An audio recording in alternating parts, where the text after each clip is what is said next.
আসসালামু আলাইকুম, সকলে কেমন আছেন? আজকে আমরা আপনাদের মন ভালো করার জন্য চলে আসছি একটি জমিদার বাড়িতে। এই জমিদার বাড়িটা অ্যাকচুয়ালি 100 বছর আগের পুরনো।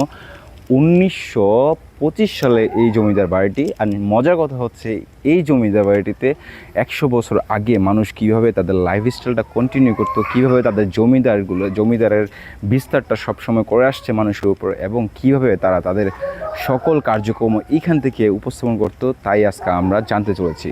মূলত এই বাড়িটি হচ্ছে 100 বছর আগের, এবং এই বাড়িটি অনেক সুন্দর করে কারুকার্য করা হয়েছে। তখনকার সময় যে শিল্পীগণ ছিল তাদের মাধ্যমে কিন্তু এই বাড়িটিকে এত সুন্দরভাবে ডিজাইন করা হয়েছে।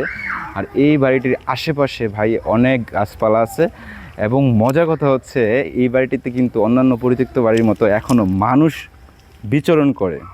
সো এখানে কিন্তু কন্টিনিউয়াসলি মানুষ থাকতেছে, অ্যান্ড সব সময় তারা হেল্প করে আসে যারা যারা এখানে ভিজিট করে, এবং যারা যারা এখানে ভিডিও করার জন্য আসে তাদেরকে তারা একদম উন্মুক্ত ওপেন প্লেস দিয়ে রাখছে, কাউরে কিচ্ছু বলে না।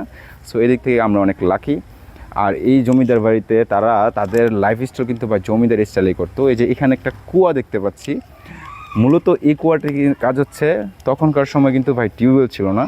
সো টিউবওয়েল না থাকার কারণে কিন্তু আপনার টিউবওয়েলের যে অভাবটা পূরণ করা হতো, তাই কিন্তু এই টিউবওয়েলের অভাবের পূরণের জন্য কিন্তু এই কুয়াটা স্থাপন করা হয়। আর এটা সম্পর্কে যতটুকু জানতে পারছি, এটা আমাদের একটা শ্রদ্ধেয় কাকা যা মারা গেছেন, যাই হোক প্রয়াত মেজবাউদ্দিন সাহেবের বাড়ি ছিলেন এটা। যাই হোক ওনার বংশ পরম্পরা এই বাড়িটি সবসময় থেকে আসছে এই বাড়িটিতে। সো আজকে এই বাড়িটা আমরা পুরোটা একটু ভিজিট করার চেষ্টা